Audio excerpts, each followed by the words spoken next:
Loud. Gotta tell loud. You gotta tell loud. Yeah. During the Great Depression of 2026, both the new government and the public are so desperate for money that the California Grand Lottery is launched.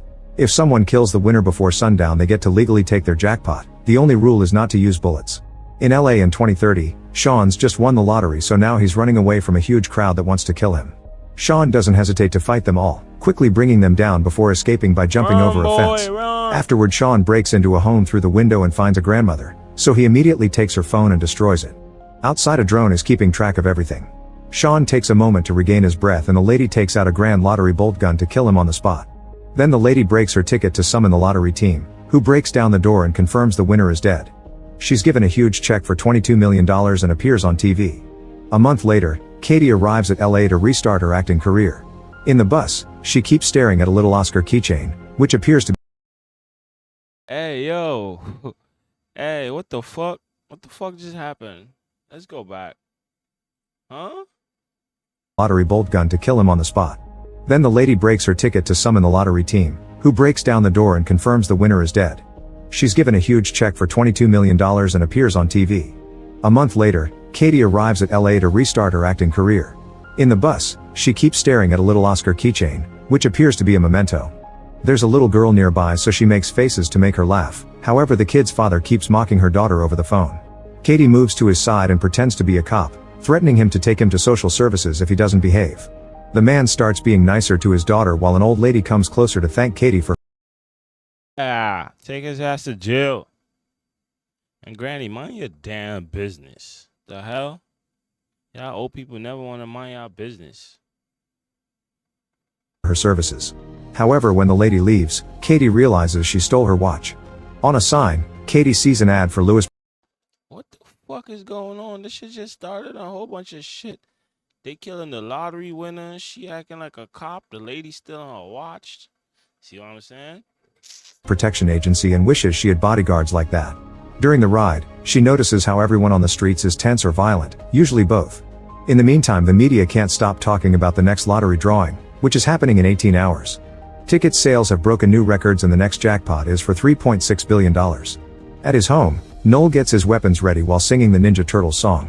Eventually, Katie makes it to the room she rented on the internet and immediately notices her new roommate Shadi lied about the state of the place, which is terrible. Shadi herself is pretty annoying too. There are pictures of her in Katie's room. She makes tasteless jokes, and ignores her very supportive mother's calls. Shadi also has an obnoxious boyfriend named DJ, who slaps Katie as a so-called prank. I mean, bro look like he in shape and shit. No diddy, but why he came in there doing the roller girl and shit? He gay? When he hands her the house keys. The next day, Noel's ad appears on TV, offering his bodyguard services to whoever wins the lottery. When Katie wakes up, she's horrified to discover the upstairs bathroom has been leaking through the roof and has ruined.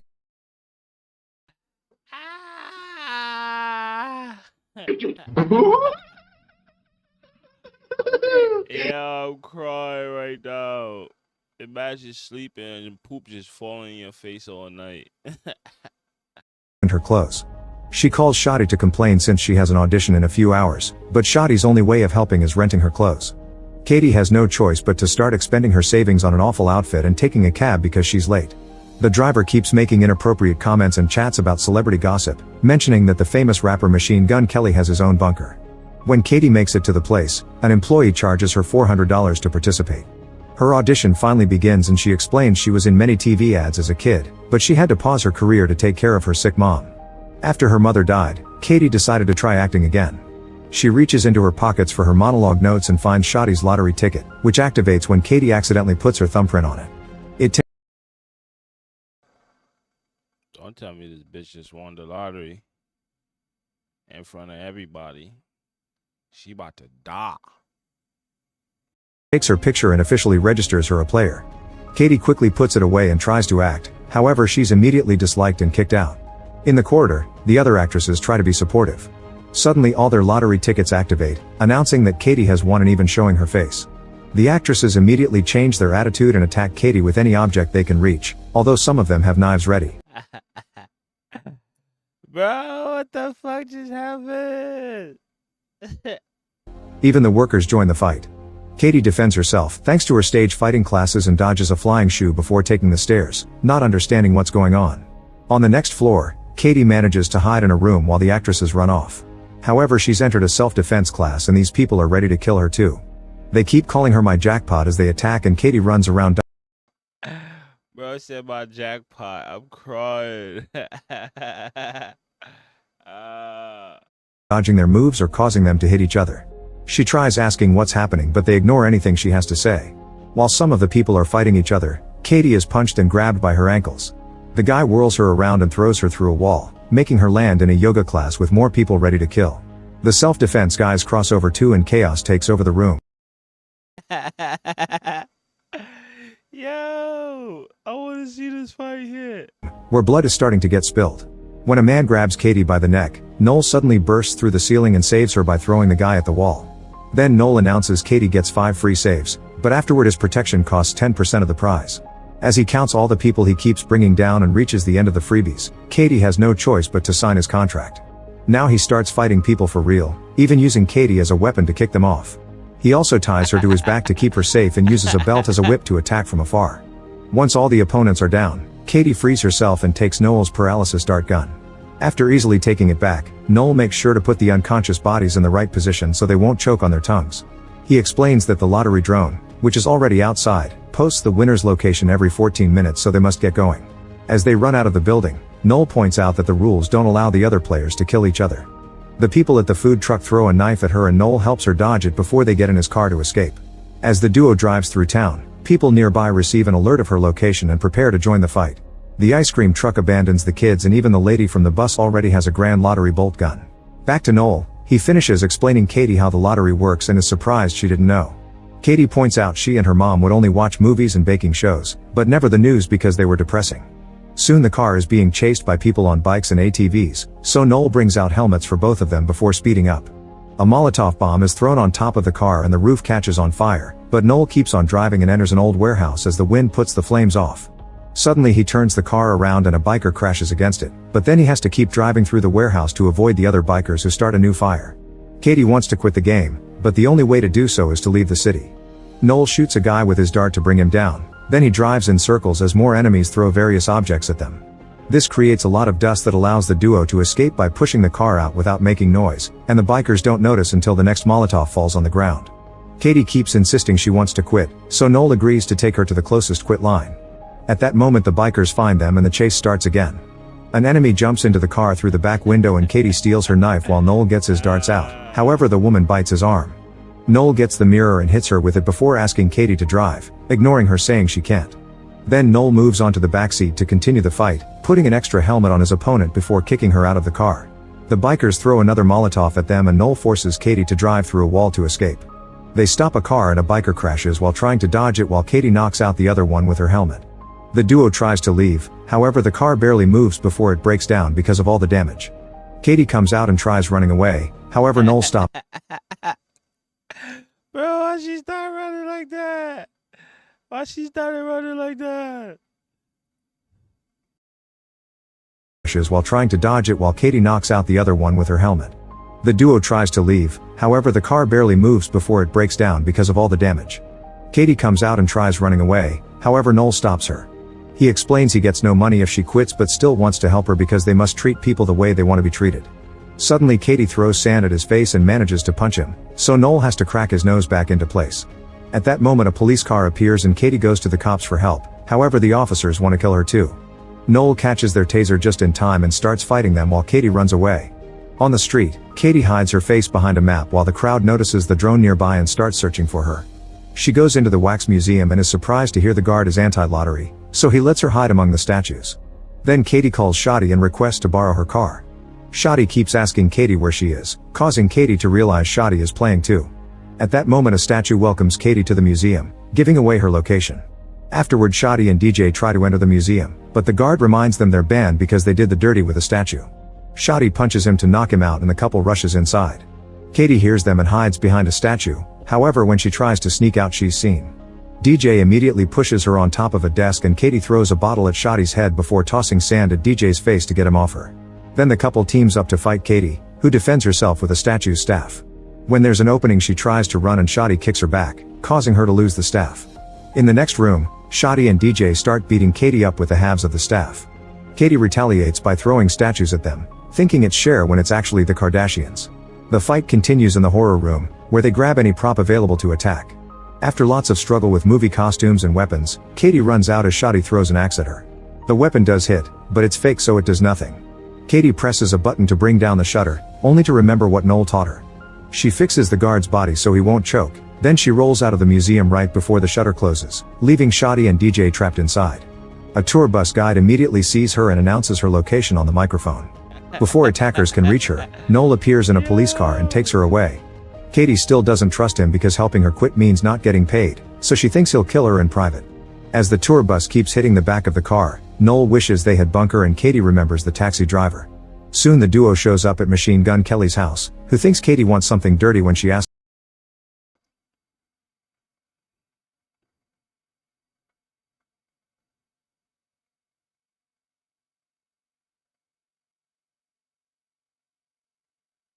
for help. At that moment the bus appears, so Katie gets Noel's dart gun and forces him to open his panic room. Katie and Noel rush inside and put Kelly to sleep with a dart before trying to close the door. A crowd gathers in the living room and an arm tries keeping the door open, so Noel gets ready to shoot it. Thinking he wants to shoot her, Katie takes the gun and shoots a dart at the arm, forcing it to retreat and finally closing the door for good. The room is fully equipped and the duo can watch the crowd on the security camera. A wary Katie keeps the gun aimed at Noel, so he sits by her side and shares sweet facts about himself to prove he's a good guy. Suddenly the keychain falls from Katie's pocket and when he says it looks cool, Katie opens up.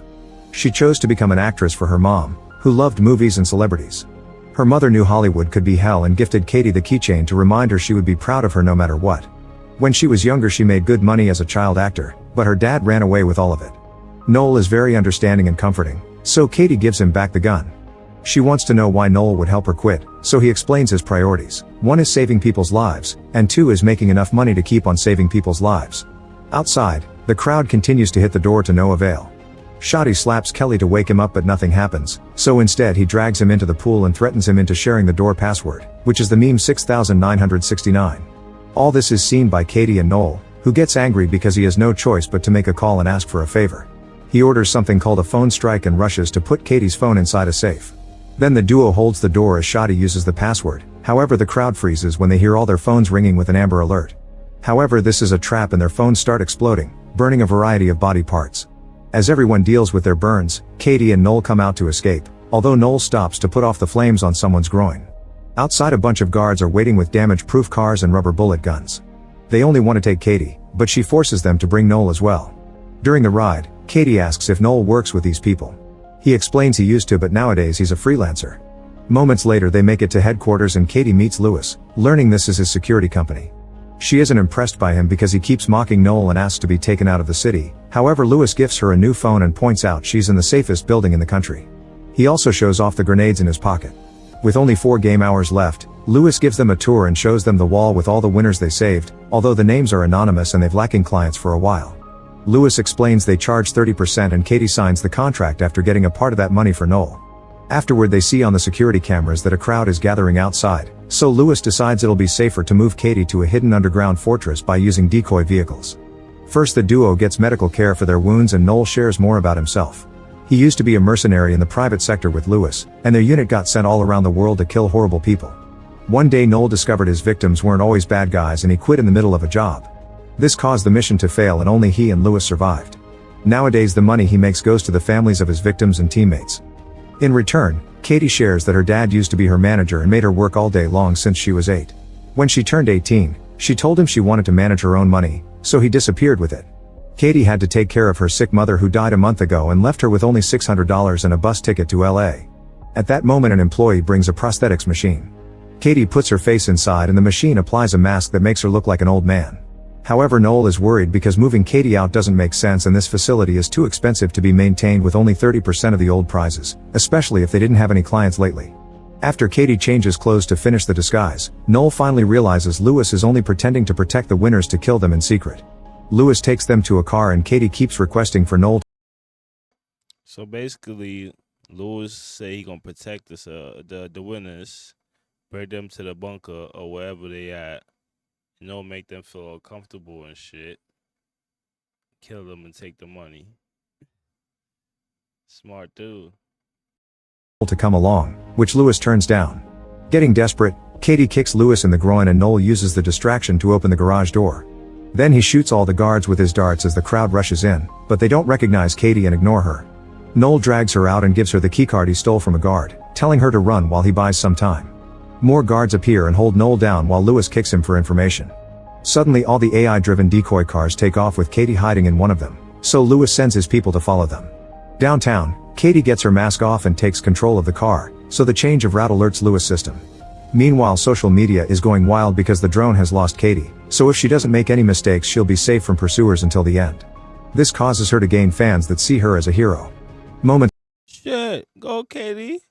They ain't gonna catch you. later, Katie is about to leave town but gets a call from Noel, who tells her to turn around or he'll kill Noel.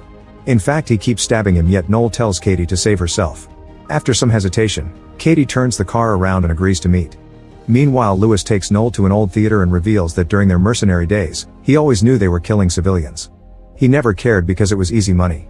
Lewis admits he doesn't like to share and that's why he killed their team while making it look like it was Noel's fault. With only 15 minutes left, Katie gets a bolt gun from the glove compartment and rushes inside the theater, finding Lewis and Noel on the stage. She threatens to self-delete so nobody gets the money and Lewis doesn't believe her, so Katie points out he'll kill her anyway. She also shows him she's recording this for social media, that way he can't clean the fingerprints off the gun and say he did it. Katie starts ranting about the awful state of her life and almost pushes the trigger, however Lewis finally drops the handcuff keys and asks for a deal. Katie pretends she's about to give him the gun but kicks him off the stage instead, confirming she had been acting. With Lewis out, the other players immediately start coming after Katie again. All the people she's met today appear at the theater and block every entrance, so Katie uses whatever objects she can grab to slow them down. Suddenly Lewis grabs her leg and makes her fall before trying to kill her. A cop tries to help, however Lewis kicks him off and continues to struggle against Katie. At that moment a crowd bursts in, so Noel starts fighting them while still cuffed to the chair and singing the Ninja Turtles song. The chair soon breaks, giving him more freedom of movement. Katie bites Lewis and disarms him before throwing the keys at Noel, who finally frees himself. While Noel fights Lewis, Shadi appears with a katana to fight Katie, who quickly disarms her and knocks her out with a headbutt. With only 4 minutes left, a huge crowd suddenly enters the theater. Noel is still fighting Lewis, so Katie has to climb the stage decorations for safety. Lewis steals an axe from another player and Noel defends himself with cymbals, which helps him finally defeat his former friend. The bus lady tries to climb after Katie, so she kicks her off. Then Noel Nah, not the bus lady. Oh, not the bus lady. starts breaking the decoration so people can't follow Katie. Lewis' men arrive and half of them make a human stair for Lewis to climb while the others tackle Noel. Lewis reaches Katie on the scaffolding and they start fighting until Katie slips. She hangs on the edge and reveals she used her keychain to activate one of his grenades, which then explodes. Lewis dies and Katie falls, however her fans appear with a big flag and catch her just in time. As the countdown reaches 0, Katie hugs Noel and promises Good shit, Katie. Good shit. to pay him 50%. The lottery people come to give her the check and she announces she doesn't want to be an actress anymore. 6 months later, Katie and Noel are working together on a bunch of charities like a free protection agency, a school of self-defense and stage fighting, a center for kids with bad parents. Noel tries to open a Ninja Turtles themed pizzeria, however he gets sued for copyright infringement. The duo also goes on a vacation on their own super yacht. Yeah. I'm crying, bro. Opened a whole franchise and shit and got sued, lost all his money. Make sure to subscribe and turn on notifications so you can watch more videos like Man, like, comment, subscribe, share, hit the post notifications, all of that good shit, man. See y'all in the next one. Bye.